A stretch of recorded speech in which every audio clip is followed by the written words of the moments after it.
Good news! Central Americano MBBS just 34 lakhs. Columbus Central University.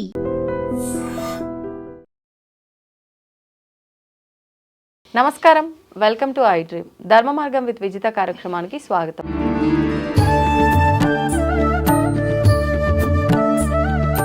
నమస్కారం అండి. నమస్కారం.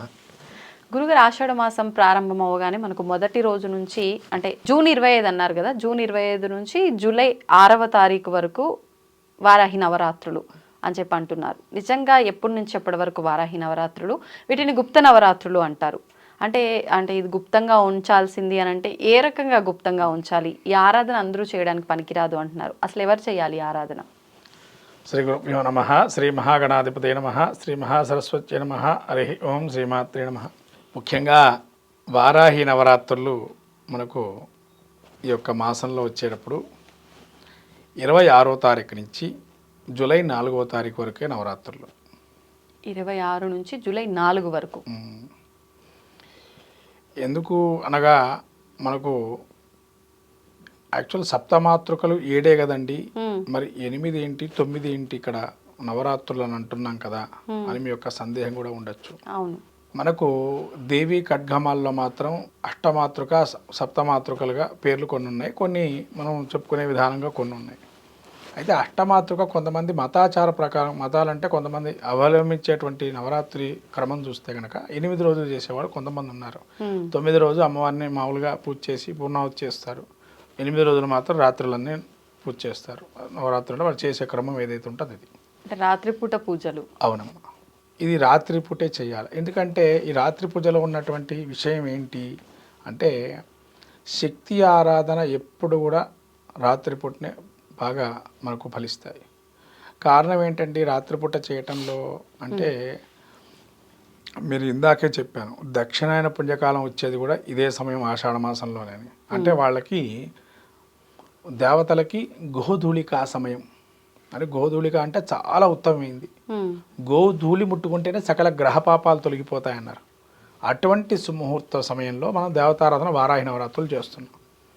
అంటే మన సమయాన్ని మనం ఉదాహరణ తీసుకుంటే సాయంత్రం వాళ్ళకి దేవతలకి మనకి ఏ సమయం అవుతుందంటే వాళ్ళకేమో గోధూళిక సమయం అవుతుంది, మనకు సాయంత్రం 4 ఏదైతే అనుకుంటుంటామో నిత్యం నడుస్తున్న టైం ప్రకారం చూస్తే 5 గంటల సమయం అనుకోండి. 5 నుంచి 7 మధ్యలో మనం పూజ చేస్తున్నట్టుగా. ఓకే, అట్లా వాళ్ళ యొక్క ఆరాధన క్రమంలో మనం చేస్తున్నాం. అలా చేయడం వారాహి నవరాత్రులు ప్రత్యేకంగా విష్ణుమూర్తి యొక్క వారాహి అంటే వరాహ స్వరూపం నుంచి వచ్చినటువంటి అమ్మవారే వారాహీదేవి. అంటే విష్ణుమూర్తి స్వరూపంగానే విష్ణుమూర్తికి వచ్చేదే వైష్ణవీదేవి. అంటే ఇక్కడ ఏంటంటే శక్తి స్వరూపాలు ప్రధానంగా తీసుకోవాలి. అంటే మనకు లలితోపాఖ్యానం కానీ బ్రహ్మాండ పురాణం కానీ మత్స్యపురాణం తీసుకున్నట్లయితే, మత్స్యపురాణం మీరు ఉన్నారో లేదో, మత్స్యపురాణంలో శివుడు నిర్దేశించేటువంటి 189 శక్తుల్లో ఆ శక్తులను ఉద్భవించిందే ఈ శక్తి పరమాత్మ స్వరూపం. ఇవన్నీ కూడా అవే ఆ శక్తులే. అంటే శక్తి స్వరూపాల్ని ప్రపంచమంతా ఏర్పాటు చేసి సృష్టిని రచింపజేయమని చెప్పన్నారు శివుడు. ఆ విధంగా సృష్టించిన క్రమంలోనే వచ్చినటువంటి అమ్మవారే వారాహి దేవి కూడా. అలా మనం మత్స్యపురాణం తీసుకున్నట్లయితే ఆ విధంగా ఉంది. బ్రహ్మాండ పురాణంలో బండాసురాది రాక్షసాదులు చంపడానికి అమ్మవారు అనేకమైన దేవతాశక్తిని తీసుకొని పోరాడిందని చెప్పి, అది ఇంద్రుడి నుంచి ఐంద్రి అని, మళ్ళీ చాముండీదేవి అని, తర్వాత కుమారస్వామి నుంచి కౌమారి అని, బ్రహ్మ నుంచి బ్రాహ్మి అని, విష్ణుమూర్తి వైష్ణవి అని, రుద్రుడి నుంచి మాహేంద్రి అని, మహేశ్వరుడి నుంచి, అట్లా నారసింహం నుంచి నారసింహి అని, మళ్ళీ వరాస్వామి నుంచి వారాహి అని, ఇలా మనకు అష్టమాతృక సప్తమాతృక స్వరూపాలు ఇది మనకు శ్రీశైలంలో కనబడుతుంది. విగ్రహాలు మీకు శ్రీశైలంలో సప్తమాతృక స్వరూపాలు కనబడతాయి. దేవాలయంలో అమ్మవారి గుడి పైన ఉంటే కనుక భ్రవరాంబిక అమ్మవారి గుడికి వెళ్తే అక్కడ సప్తమాతృకా దేవతలు చిన్నగా ఒక పట్టణంలాగా ఇంత ఉంటుంది, కొండకు రాసి ఉంటాయి. మీరు శ్రీశైలం వెళ్తే కనుక అక్కడ అన్ని చిన్న చిన్న ప్రతిమల్లాగా ఉంటాయి, గోడకే ఉంటాయి అవి. అయితే ఈ సప్తమాతృకలు ఏంటండి, ఒక్కొక్కటి ఏంటి అంటే ఇప్పుడు బ్రాహ్మి మొదటి రోజు బ్రాహ్మి యొక్క ఆరాధన చేయటం వల్ల బ్రహ్మజ్ఞానం వస్తుంది అని. మాహేశ్వరి అంటే మనకు ఉండేటువంటిది ఏదైనా కూడా బాధలు ఉంటా, మన ఇంట్లో ఉండేటువంటి బాధలు ఏవైతే ఉంటే శక్తి స్వరూపాన్ని ఇచ్చేది మాహేశ్వరి దేవి. అలా మన ఇంట్లో ఉండేటువంటి ఈతి బాధలు కానీ ఏమైనా నెగిటివ్ ఎనర్జీ కానీ మాహేశ్వరి అంటే రుద్రస్వరూపం కాబట్టి మాహేశ్వరి. తర్వాత కౌమారి కుమారస్వామి నుంచి జ్ఞానం వస్తుంది మనకి, జ్ఞానము అలానే శక్తి, తర్వాత భూ సంబంధమైన విషయాలకు సంబంధించి కానీ అటువంటివన్నీ కూడా అనుకూలమవుతాయి కౌమారి అని. తర్వాత వైష్ణవి ఏంటంటే విష్ణుమూర్తి. కొంతమంది ఒక ఏజ్ వచ్చిన తర్వాత మోక్షం కోరుతుంటారు, కొంతమంది చిన్నప్పటి నుంచే భక్తి భావంలో ఉంటూ ఉంటారు. వైష్ణవి అంటే చిన్నపిల్లల నుంచి భక్తి భావన వచ్చేటువంటిది వైష్ణవి దేవి. అందుకని చిన్నపిల్లల్ని వైష్ణవి స్వరూపంగా చూడమంటారు, అంటే బాలాత్రిపుర సుందరి స్వరూపంలో ఉంటారు వాళ్ళు. అందుకని చిన్నపిల్లల స్వరూపాన్ని విష్ణుమూర్తి స్వరూపాలు. స్థితికారకుడు, మన స్థితి అంతా బాగుండాలని, అట్లానే మనకు డబ్బు సంపాదనతో పాటు అష్టైశ్వర్యాలు ఉన్నాయి కదా, అందులో కూడా సమయానికి భోజనం చేయాలి, సమయానికి మంచిగా ఉండాలి అనేది ఈ విష్ణుమూర్తి యొక్క స్వరూపం. తర్వాత మాహేంద్రి అంటే ఇంద్రుడు. ఇంద్రుడి దగ్గర ఏముంటాయమ్మా? సంపదలు ఉంటాయి. ఏమేమి సంపదలు ఉంటాయి ఇంద్రుడి దగ్గర?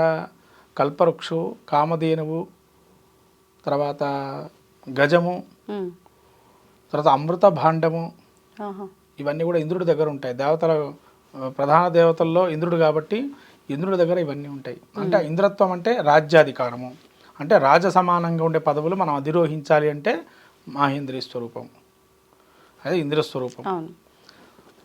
తర్వాత చాముండి, మనకు శత్రువుల్ని సంహారం చేసేటువంటి అనేక రకాల శత్రువులు ఉంటాయి. అంతఃశత్రువుల్ని చంపేటువంటిది చాముండీదేవి.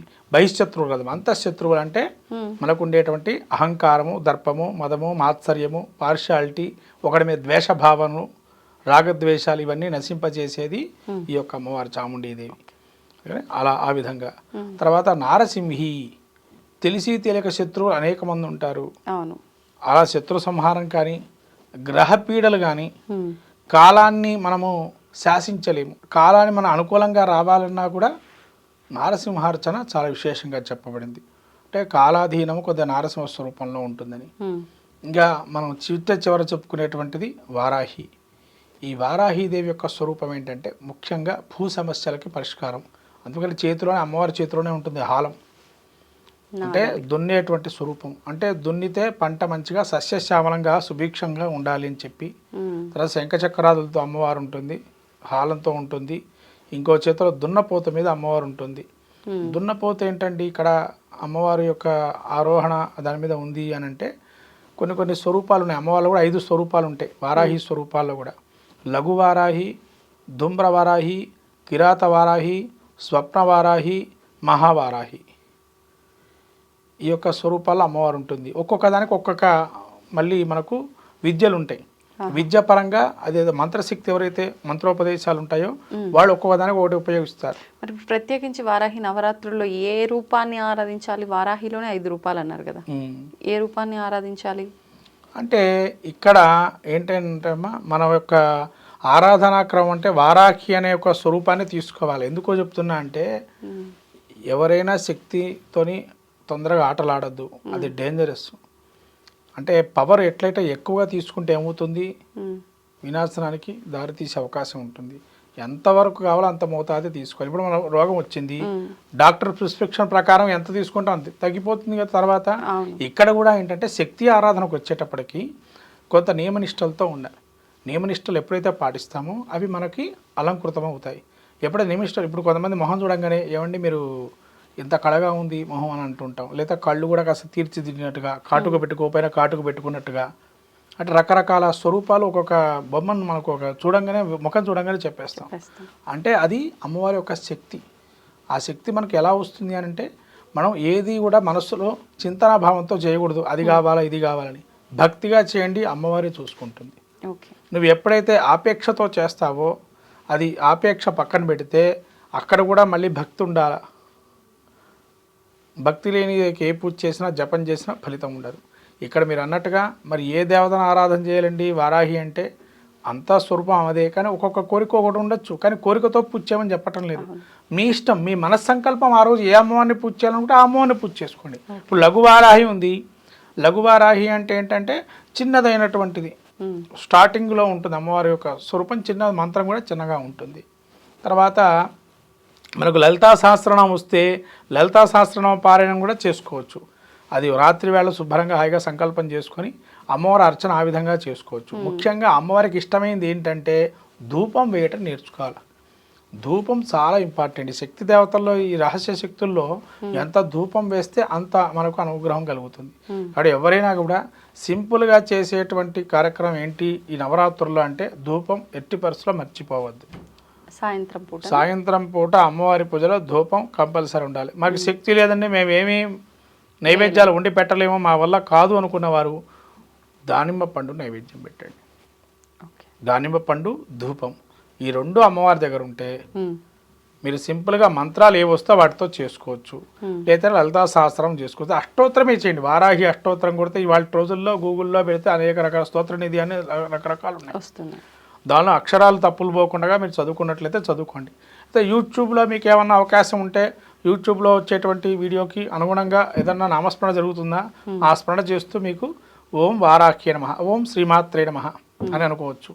ఇంకా మీకు మంత్రం శ్లోకం కూడా వచ్చంటే లలితా సహస్రనామంలో విశుక్ర ప్రాణహరణ వారాహి వినిందితాయ నమః, లేదా కిరిచక్రారుడ దండనాథ పురస్కృతాయ నమః అనే నామాన్ని చెప్పుకోవచ్చు. లేదా మహావారాహ్య నమః సింపుల్గా చెప్పుకున్నా కూడా అమ్మవారి అనుగ్రహం కలుగుతుంది. భూ సమస్యలు ఏమైనా ఉన్నా కూడా ప్రత్యేకంగా వాళ్ళు చేసుకుంటే చాలా విశేషంగా ఉంటుంది.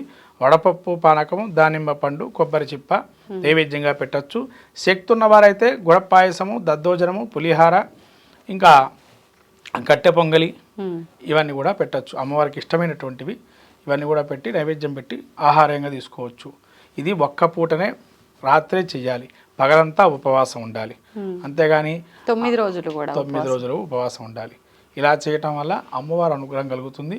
ఖచ్చితంగా ఉపవాసం లేని వాళ్ళు, చేయలేని వాళ్ళు ఇంకా నమస్కారంతో పెట్టండి, లేదా దానిమ్మ పండు పెట్టి నమస్కారం చేయండి.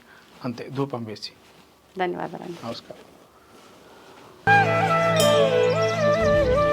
తవ్వండి, తవ్వుతూనే శివలింగం సరే దాన్ని అట్లా కప్పేసేయండి, చూపించదండి. Krishna is there. మూర్తి పూజ కాదు, సాక్షాత్ బ్రజేంద్ర నందన భగవాన్ ఉన్నారు మూర్తిలో. ఏమీ ఆశించకుండా ఆరాధించే వాళ్ళు కూడా ఉన్నారా ప్రభుజీ? నిజమైన భక్తి అంటే మనకు తెలియదు కాబట్టి